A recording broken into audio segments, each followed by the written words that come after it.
Buenas de nuevo. Ahora estamos con el ejercicio B del tercer ejercicio computacional, en el cual la idea es hacer la integración de esta ecuación de segundo orden y' igual a menos 2i. Primero que nada, algunas consultas conceptuales. Hubo gente que me preguntó si no hacía falta el valor inicial de i''. Fíjense que no. Yo entiendo que ya tendrían que haber cursado materias en las cuales resuelvan ecuaciones diferenciales, eh, pero como concepto general, necesito tantas condiciones iniciales como el orden de la ecuación. En este caso, tengo una ecuación diferencial de segundo orden y dos condiciones iniciales. Podríamos decir que una es para la posición y otra es para la velocidad. Y nuevamente ya tienen la resolución analítica de la ecuación para poder comparar. En este ejercicio el objetivo era con que se toparan con dos dificultades. Una es el problema de tener que resolver una ecuación diferencial en varias variables. Y otra, probar distintos métodos de integración y comparar los resultados. Nuevamente esto va a estar subido, ya está subido en el REPL como ejercicio 3B resolución. Les quiero comentar un poquito el código como antes. En este caso, la propuesta que les hago es que en vez de pensar en I1 e I2, o bueno, yendo un paso para atrás, la propuesta que hace el ejercicio es que hagamos un cambio de variables y tomemos a I como I1 y a I' como I2, de forma tal de tener este sistema de ecuaciones de primer orden. I1' igual a I2 e I2' igual a menos 2I1. Para poder automatizar un poco más todo y hacerlo un poco más extrapolable, lo que yo voy a hacer es trabajar con un vector B, que básicamente va a ser el par I1 y 2, de forma tal que la ecuación que yo tendría es B, B' igual a un f de B. Nuevamente, importo ambos paquetes y me armo una funcioncita que me devuelve B' en función de B. Fíjense que me lo devuelve como una red. Eso me va a hacer cómodos cálculos después. Échenle un ojo. En la posición 1 de B tengo el valor de I2 y en la posición 0 de B tengo el valor de I1. Con lo cual esto diría I2 menos 2I1. Como tenemos la ecuación que es correctamente.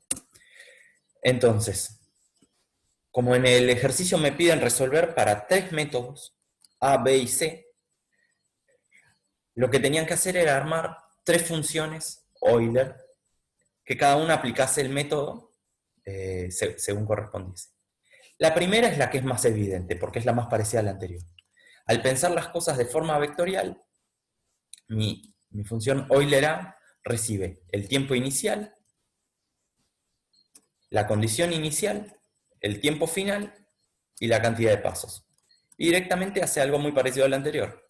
Armo una lista T, una B y un paso temporal, y siguiendo la misma condición que antes, de que el último tiempo sea menor al tiempo final, me construyo el nuevo vector B como el último vector B más dt por la derivada evaluada en el último vector B. Fíjense que es lo mismo a lo anterior, gracias a que estoy escribiendo de forma astuta la derivada B' y me aprovecho de que puedo hacer estos cálculos con arrays. Sin mucho más, compilo esta función. Y ahora empezamos con la parte tricky. Bueno, en esta parte les tengo que pedir disculpas porque tenía algún error en la guía que me corrigieron. Pero como fue poquita la gente que lo preguntó, yo entiendo que la mayoría entendió que la idea era comparar el resultado de calcular el nuevo valor de B usando el valor viejo de B con realizar una actualización intermedia. En uno de los métodos, por ejemplo en el B, fíjense qué es lo que hago.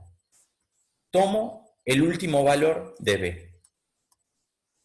Tomo las dos coordenadas de I de ese valor de B.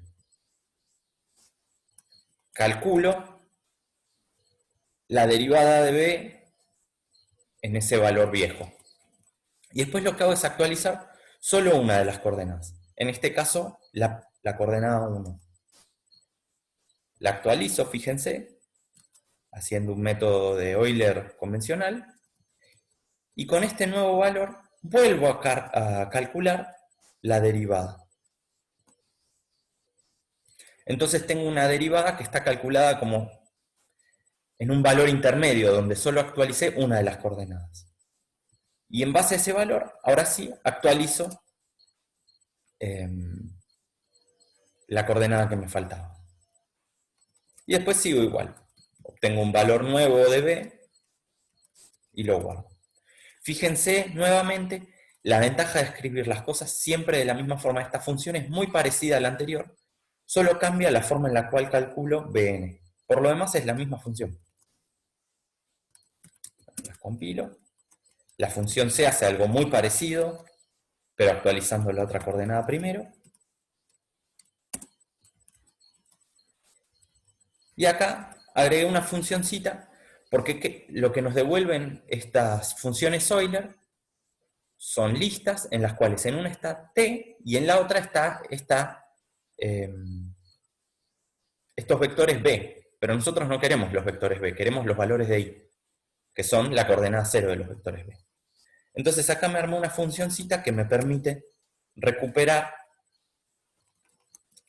los valores de i únicamente. Fíjense que no es nada muy complicado. Guardo t, tomo el valor, la tira de valores de b y me armo una lista vacía i. Y entonces en esa lista vacía i la voy rellenando con las coordenadas 0 de cada uno de esos vectores b. Y bueno, finalmente lo guardo en dos arrays. Lo compilo. Nuevamente tengo una función que me calcula el valor exacto de la resolución. Y ahora sí, terminamos las definiciones de las funciones y escribimos las condiciones iniciales. No me voy a detener mucho en esto. Es cierto que el ejercicio decía hasta t igual 10, lo vamos a volver a cambiar. Fíjense que lo cómodo de tener las cosas escritas de esta forma es que es muy fácil cambiar un valor. Acá hago la integración de cada uno de estos tres métodos. Recupero los valores de i y de t para cada uno. También la solución exacta. Y bueno, y ahora sí hacemos un grafiquito.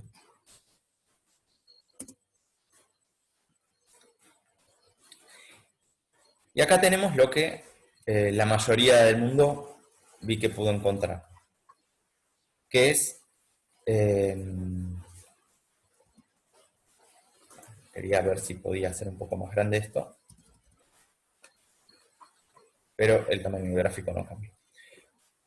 Bueno, pero lo que ven es que la integración usando el método de Euler convencional no da un resultado sustancialmente, digamos, no da un buen resultado, pero usando estas integraciones intermedias logramos reducir un montón el error.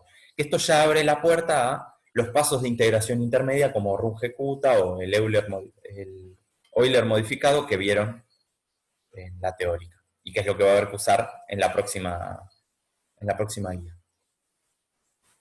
Fíjense que algo interesante es que la mayoría de los métodos no tienen un desfasaje tan grande, aunque hay un desfasaje que se va acumulando, ¿no? Pueden ver que el máximo o el mínimo, digamos las crestas, de la integración por el método de Euler original tiene un pequeño desfasaje en el lugar del pico. Bueno, después el ejercicio pedía que se queden con uno de estos métodos, yo me quedé con el B,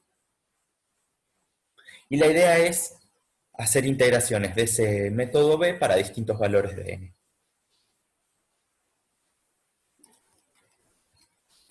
Acá llamo a hacer una nueva figura. Siempre recuerden en estos comandos poner los paréntesis al final. Si no, no están llamando a la función. Me armo una lista de valores de n y hago algo muy parecido a lo que hice en el ejercicio anterior. Hago la integración para cada valor de n y recupero los valores de i. Y después en un siguiente for los grafico.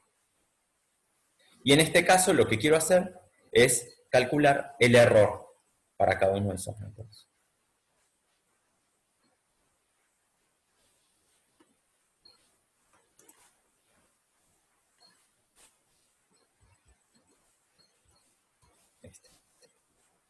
Disculpen que lo demoré, pero estaba viendo por qué no se veía la última línea.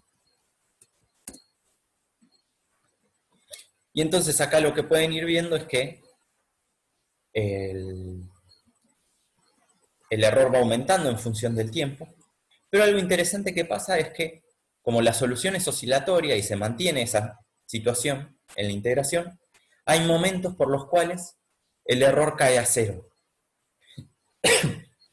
De nuevo esto conecta con lo que vieron en la teórica, que es que lo que uno puede calcular son cotas para el error. No es evidente que el error siempre vaya a ser grande. Lo que sí vemos es que, en promedio, podríamos decir, va aumentando el error, conforme aumenta el tiempo, y bueno, claramente conforme aumenta el paso. Pero, el tamaño del paso me refiero. Pero, aún así, hay momentos donde el error de integración es chiquito. En este caso, debido a las características de la ecuación que estamos considerando, que tiene este carácter oscilatorio.